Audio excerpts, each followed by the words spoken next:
You're traveling through another dimension. A dimension not only of sight and sound, but of mind. A journey into a wondrous land whose boundaries are those of imagination. Your next stop, the Twilight Zone. Okay, honey, sit down. Okay. I got a little gift for you. Here it you is. shouldn't have. It's heavy.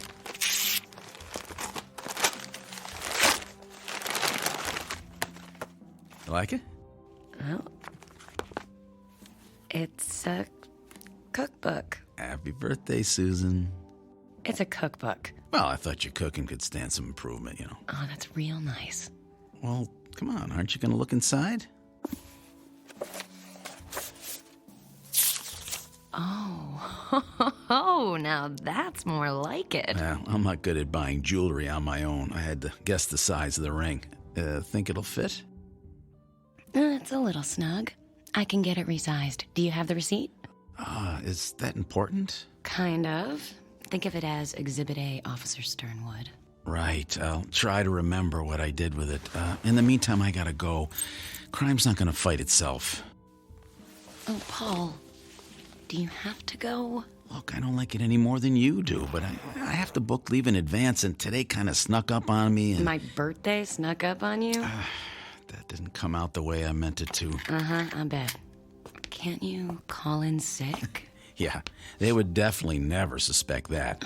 Look, keep yourself occupied for a few hours. I kept the pages I cut out of that cookbook. Maybe you could read through them. I will be back tonight. And then we will celebrate properly. You better, officer. Okay, I'm coming in. Putting the gun away. No gun. Everything's gonna be okay.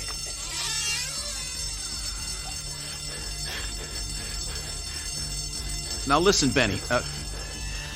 Can I call you Benny? Look, I know you're not angry at these people. They haven't done anything to you. They just want to grab a burger and get on with their day. Now, whatever it is you're upset about, it's not right to take it out on them. Now, you're the one with the gun. You can do whatever you want. And I believe you are a decent man. You don't really want to hurt anybody. Look, we all just want to go home. You, them, me. Especially me. My wife's already mad at me for working on her birthday. And if I'm late for dinner, she's gonna kill me. Ah!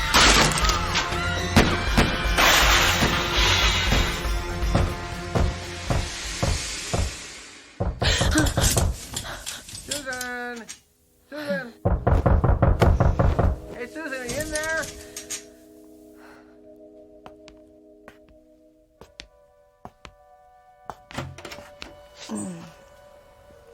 Oscar, what's the matter?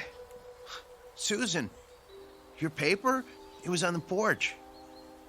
It looks like it might rain, and, well, I didn't want it to get wet. So, are you okay, Susan? Wow, you look awful. Oh, well, I was just... I overslept. Had a bad dream. Oh, man. Well, about Paul again? How do you know about that? Well, you told me. You know, on our date. We had one drink together, Oscar. That doesn't constitute a date. Well, maybe it should. Oscar, please don't do this. Look, Susan, Paul's been dead, what, 3 years now? 2 years, Oscar.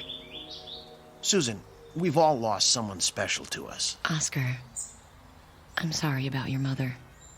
From what you've told me, she sounds like she was a lovely woman.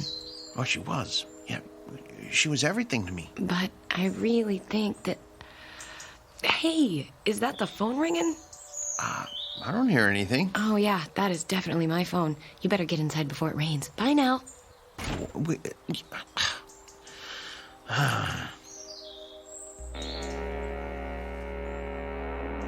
Into everyone's lives, opportunity in one form or another is apt to come knocking.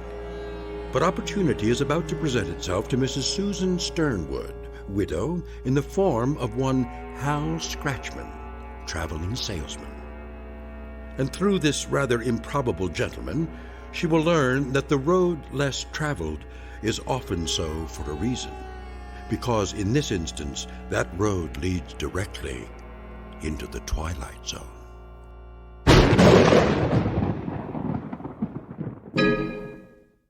And now, The Twilight Zone and our story, The Time of Your Life, starring John Rhys Davies, with Stacy Keach as your narrator.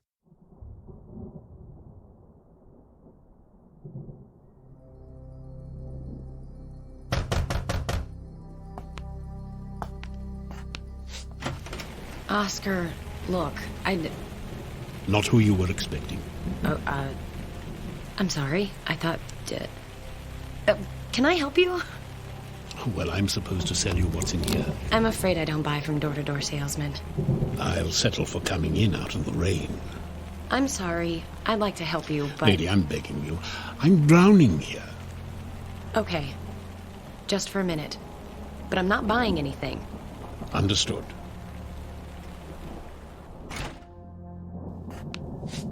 Thanks. Phew. Can't get used to the weather in this city. Oh? Not from around here? No, I come from some place warmer. Can I sit down for a few minutes? Well, actually... Oh, I won't ruin your furniture. I'll just sit on this newspaper. Thanks. You're welcome, Mr... Scratchman. You can call me Hal. Like the Paul Simon song. Hal. Hal. Hal. Look, I know you said you're not going to buy anything. I'm not. And I respect that. I really do. But do you mind if I at least show you my merchandise? That way I can scratch you off my list, maybe go home a little early tonight. I guess. But I want you to understand that I'm... Oh, it's clear. I would never force anybody into anything they don't want to do. So what do you have in there? Watches? Clocks? Not clocks. A clock. Here, take a look. Horrible, isn't it? Ooh, it looks like something out of a horror movie. Black with a red dial. I think the man who designed it had issues. But it's so much more than just a clock. It's one ugly clock, and I'm not buying it, Hal. This is no ordinary clock. You see, it doesn't just record the passage of time. It is time. Look, Mr... No interruptions, please. This is a very delicate operation. I'll just set the dial back 5 minutes. Aren't you going to get it? Yes? Mrs. Sternwood, glad to see you again. Okay if I come in? It's raining pretty bad. But you were just over there. You sat in that chair. Yes, and in 5 minutes' time I will be again. Pretty cute, eh? It's impossible. Admit it. You're impressed. And I bet you're wondering... Take me back in time? Yes. And a little more than 5 minutes. How about to the day of your husband's murder? Paul. I guess a wife of a cop has to be ready for the possibility that a husband may not come home one day. But that doesn't make it any easier, am I right? And on your birthday, too. How do you know all this? I like to keep well informed. I have a file on you, but it's back at the office, so what do you say? Say about what? Going back. Back to the morning of Paul's murder. Say, just before he left for work. You could plead with him, lock him in the bathroom, whatever you feel like. I leave that part up to you. Anything to stop him from answering that robbery call on his way to the precinct. So what do you say? Yes. you might want to take a while to think it through. Yes. Okay, we have a sale. But before we start down this path, I think we need to discuss terms. Do I have to sign something in blood? Blood? Eee. No, I'm sorry. I just thought... No signing, and definitely not in blood. I'll settle for a handshake. A handshake? And what's the matter? My hands are clean. Oh, no, it's fine. A handshake is fine. Then put her there, partner. All right. Fine, good. There. What next? Now we turn back the clock. Be seeing you, Susan.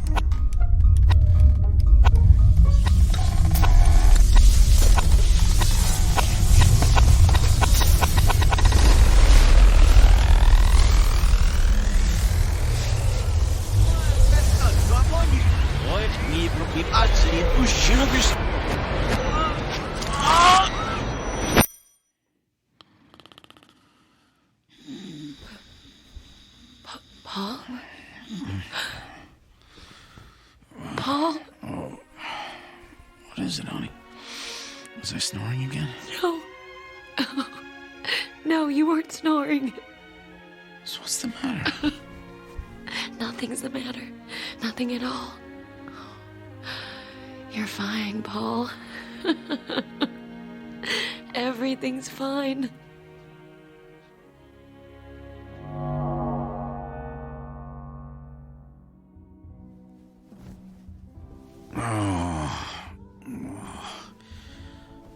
What time is it, honey? Honey? Whoa! Honey, whose birthday is it? Seriously, there's some pretty strict rules about misuse of handcuffs. Come on, let me out. I gotta get to work. Honey? Susan? Honey? Mm-hmm. Susan? Now, hopefully it's just a 24-hour virus. Paul was throwing up all night. I really don't think he's fit for duty today. Susan? Okay, I'll tell him. Oh, and if you could pass the word on to Captain Roberts. Oh, thanks, Mike.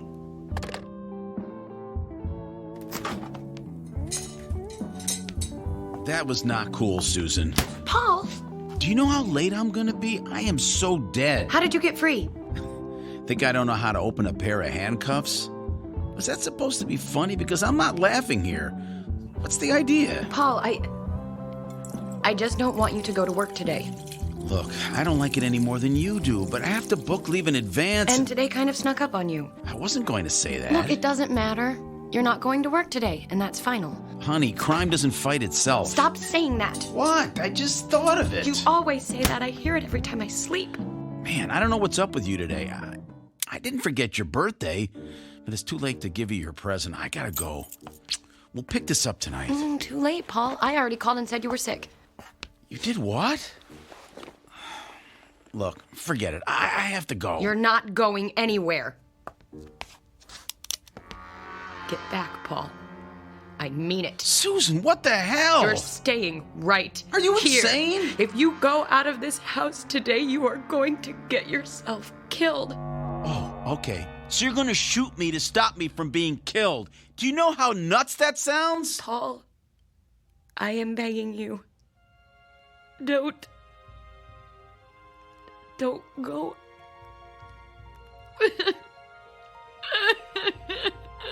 Hey, honey, look, it's okay. I'll call in sick. No, come on. Now put that down. And we can open your birthday present. Oh, Paul. Oh, thank you. Thank you. All right, now, I have to explain. The present is kind of a joke, so don't get mad.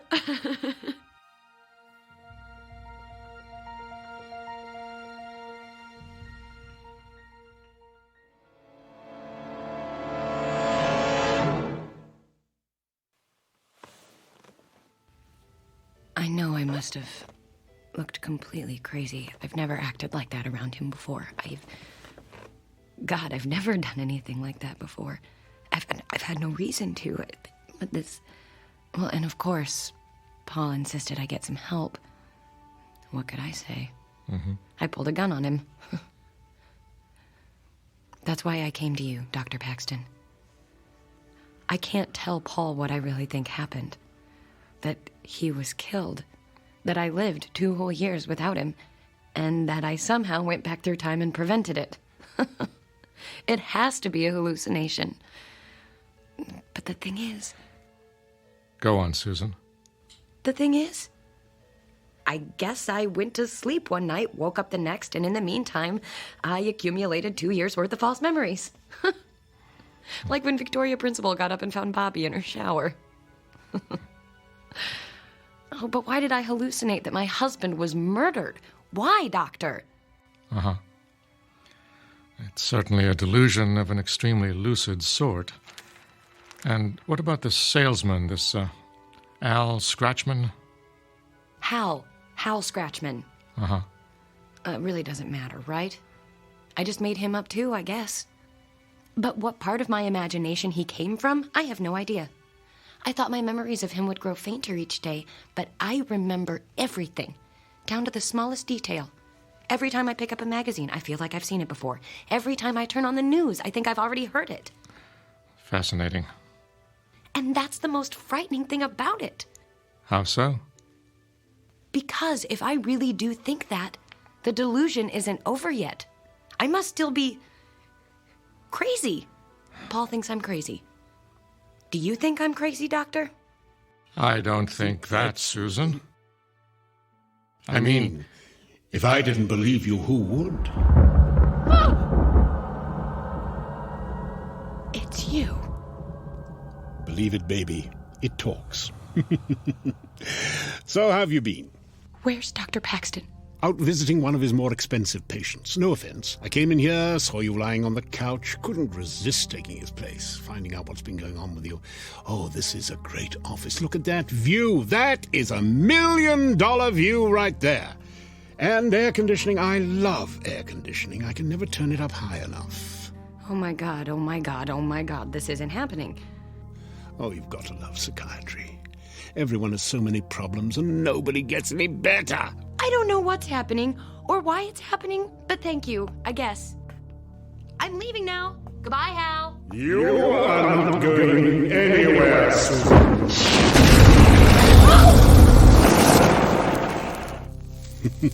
You like that? Sorry, did I send you a little then? I don't often do the fire-breathing thing anymore. It's hell on the lungs. Okay, I believe you. You're the devil. You can still call me Hal. I like to keep things informal, but at least we understand each other. I'm the devil, and you made a deal with the devil. But what is puzzling you is the nature of my game. Well, if you don't want my soul... Oh, again with the soul. Look, I gave you your husband back, correct? I thought the clock did that. Yes, my clock. You get 1 life from me, so I want 3 back in return. 3 what? 3 lives. Weren't you listening? It can be anyone you want. People you know and dislike, people you don't know and don't care about. Wait a minute. You want me to kill somebody? 3 somebodies. 3. I can't kill anyone. Now, how can you say that? I bet you haven't even tried. I'm not going to do that for you or for anybody. Well, I hate to bring this up, Susan, but we had an agreement. We shook on it. Remember? I'm begging you. If there's anything else I can do for you. Anything at all. I'm sorry, Susan. It looks like our time is up.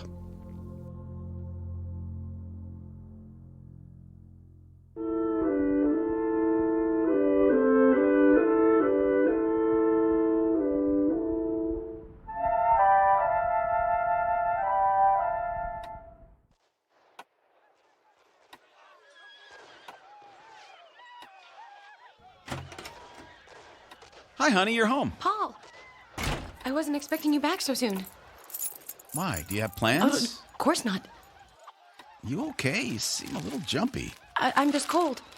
So, how was your session with Dr. Paxton? Fine. Same as ever. Are we eating out, ordering in, or what? I thought we could... Paul, where did that come from? Where did what come from? Oh, the clock. Hey, pretty cool, huh? Paul, where did you get that? Oscar found it. Oscar? Yeah, he stopped by, wanted to borrow my power drill. I said it was somewhere in the basement and he could help himself. Half an hour later, he came back up with the drill and this. Isn't it neat? I don't like it. Yeah, it's a little odd looking at first, sure, with all the black and the red dial, but... Paul, I just don't want it in the house. I want to get rid of it. Aw, do we have to? I really like it. Susan, what's the matter? It's so heavy. I can't budge it. Oh, come on. Here, let me try. Oh, sorry. Good thing that beer can was empty.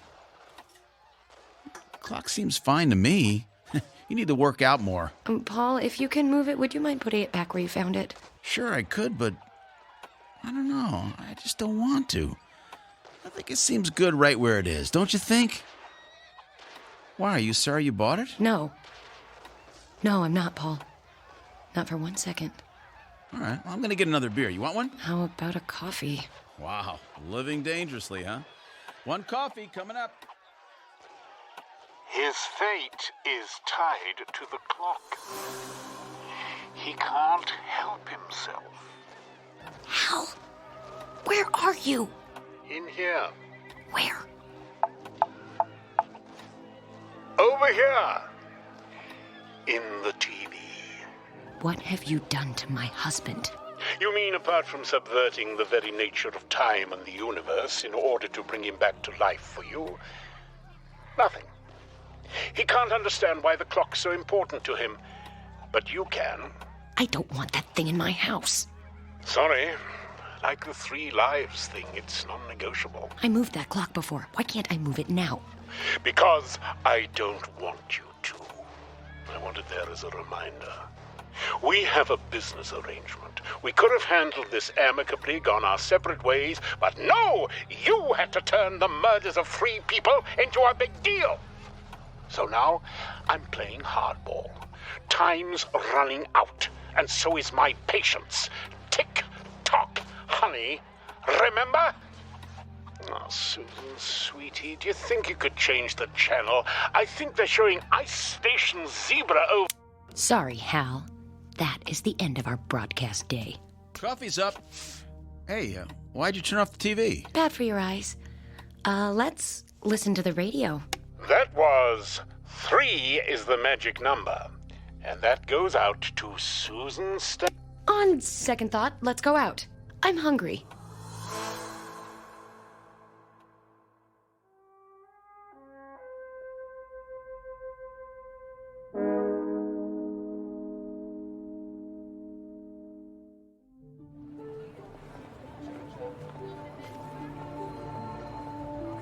Hi, Susan. How was dinner last night? Did you go with the Italian in the end? You know, Hal, I'm not even surprised when you show up anymore. Pretty neat trick with the TV yesterday, huh? You see me on that late-night rerun of Northern Exposure? I don't watch late-night TV. Really? Well, that was a waste of time. Wait a second. If it wasn't you, who was that? Ah, who cares? Look, I think maybe we got off on the wrong foot. Don't you mean the wrong hoof? Oh, that's good. I like that. Just because your entire world could fall to pieces like that doesn't mean that you can't face up to things with a, what's the saying? A devil-may-care attitude? Act a girl! Act a girl. Now you're getting it. Listen, Hal, I was just on my way to get some lunch, but one of my girlfriends bailed out on me. I hate to eat alone, so... Care to join me? So you're telling me you want to dine with the devil? Well, it's just lunch. But why not?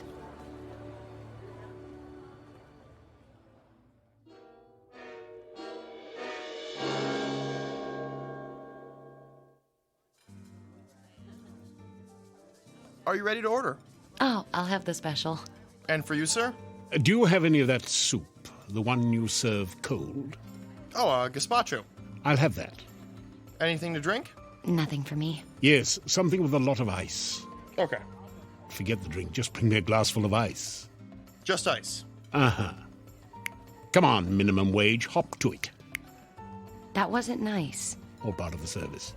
So have you given it any more thought? You mean, who should I kill for you?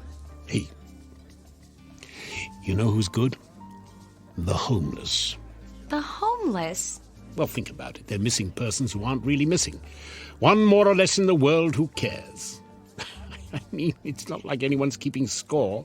Don't you think those poor people have suffered enough? I'm the devil! I don't think anyone's suffered enough. And please don't try to pretend you care, Susan. I always give to the homeless. What do you want me to say? Good for you? I'm not in the good-for-you business. Have you ever thought it might be a blessed release for some of them? I doubt you're in the blessed release business either, Hal. Your ice, sir. If I found out you spat in this, there's going to be hell to pay. There's just one thing you guys have to do to be happy. Just one. Be nice to each other. And that's all. But no, you can't do it. I don't know why. I chalk it up to some sort of design flaw. Well, that's how you people are wired, I guess. And by people, I mean all people, everywhere, even the Swiss. What's different about the Swiss? Nothing. That's the point I'm trying to make. Keep up, darling. The way I see it, you needed someone to pin it all on, someone to take responsibility for all the badness. You needed me. You wished for me. You created me. Can I call you Mum? Under no circumstances. There. Now you know. I never told anybody that before. Why? Nobody ever asked me. They're all too worried about their own problems. Not me. Then you're dumber than you look. I like to hear you talk. I mean, really talk. And they say confession is good for the soul. No. We never use the S word at the dinner table. You know, Hal, you're really not such a bad guy. Oh, don't be spreading that around. I've got a reputation to uphold. Hey! Can I get a little service here? My stomach thinks my throat's been cut. Hal. What? I'm hungry.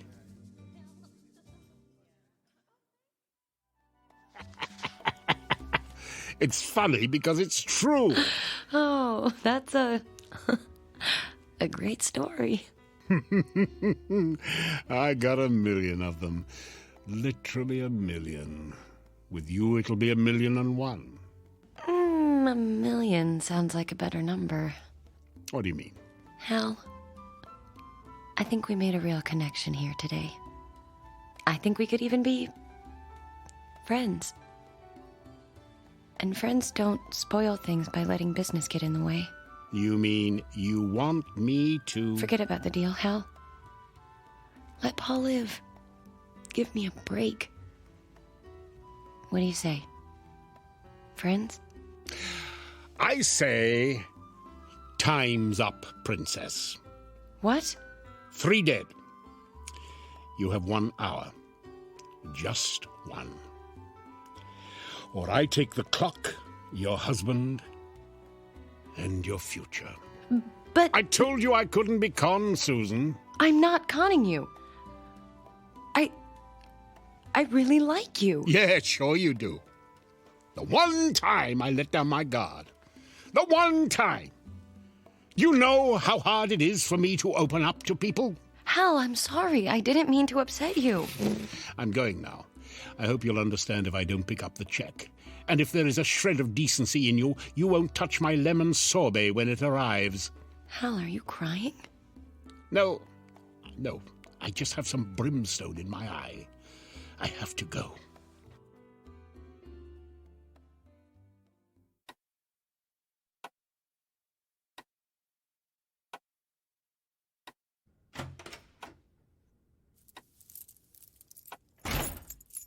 Hello, Susan. Paul, do you even go to work anymore? Who is he, Susan? Who is who? Paul, what are you talking about? Don't pretend you don't know what I'm talking about, okay? Just don't do it. I'm not pretending. I honestly have no idea what you're talking about. I know about the other man, Susan. Are you crazy? There is no other man. Oscar told me all about him. Oh. He's seen the two of you together. He's heard you talking. And you believe him, Oscar? Come on, Paul, I thought you were smarter than that. All right, deny you had lunch with him today. Yeah. Look, it's nothing, okay? It's nothing. Then who is he? I can't tell you that. Why not? It's complicated. How complicated can it be? You have no idea. Then why don't you uncomplicate it for him, Susie? What the hell? Hal, what are you doing here? You never called. And after I gave you my number. You're out of ice cream, by the way. Is this him? Are you him? I'm him. Or do I mean I am he? Grammar. Paul, it's not what you think. This man, Mr. Scratchman Hal, he's a traveling salesman. He came to my door one day. It was raining, so I let him in. Oh, so you're kidding me, right? No, he was selling clocks. Or a clock. The clock over there. I bought it, and that's all. Do you think that's all, Paul? If that's all, why is he here now? How did he let himself in? Did you give him a key? No! See? Always thinking. Natural-born cop. Suspicious, too. I like that about him. We could do business sometime. Go to hell. Not until I'm done here. And you, Susan, you're a real disappointment to me. What is he talking about? Is he crazy? He's the devil, Paul. The Are you crazy? Now, don't make me do the fire breath thing twice in 1 week. It's a real killer. Paul, I know how this sounds, but Hal really is the devil. And I made a deal with the devil. For you. Huh? Have you lost your mind? This isn't happening. It shouldn't be happening. You should be dead. For what it's worth, Paul, your wife really does love you, but not enough. She'd be happy to die for you, but not to kill for you. So today, I'm the repo man. I don't believe in the devil, and I don't believe... Paul, shut up! What did you do to him? I stopped the clock, which stopped him. He was boring me. Paul? Can you hear me, Paul? He can't hear you. As far as he's concerned, there's nothing to hear. We're in a gap between seconds. Hal, we need to talk. I need you to understand. It's too late, Susan. You're out of time. I'm out of patience. We both know that you'll never give me those 3 lives. You're right. There's nothing I can say to you, is there? Anything that you could say that I'd want to hear would just be a lie, wouldn't it? I guess so. Just take the clock and go, Hal. Will I ever see you again? Probably not. Good. Now do what you have to do. I can't take this anymore. Do you just turn the hands forward again, or... Something a little more final. Bye, Susan. Bye, Hal. Be good. Fat chance.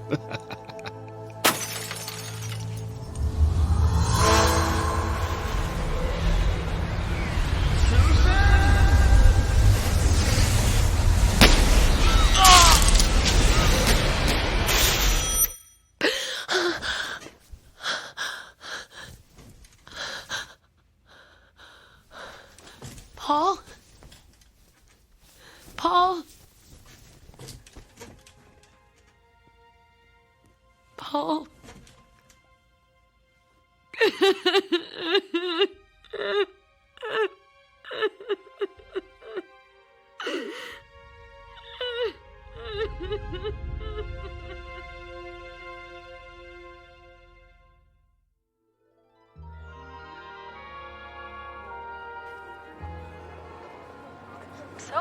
How have you been?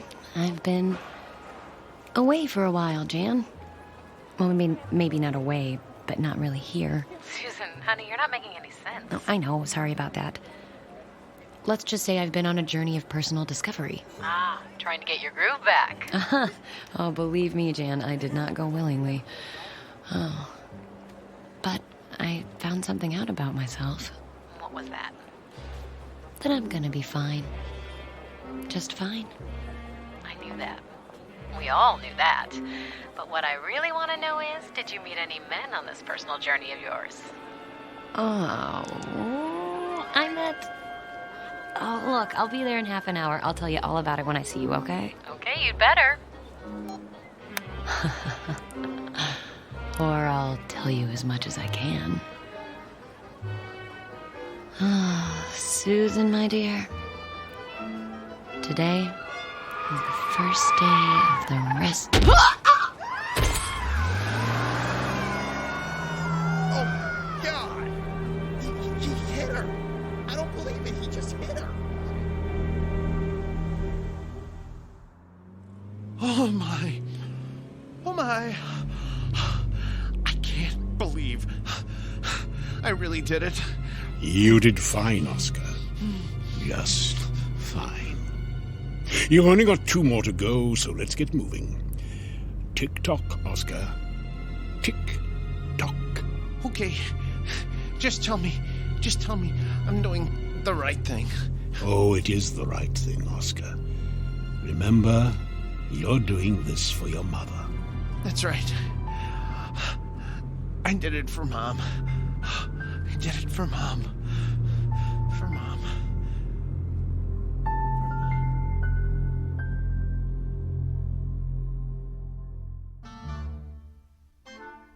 A word to the wary. If you should happen to receive a visit from a man who makes you an offer that seems too good to be true, don't even think twice. Lock your doors, bolt your windows, and check your clocks, because the time of your life might just be the end of someone else's in the Twilight Zone.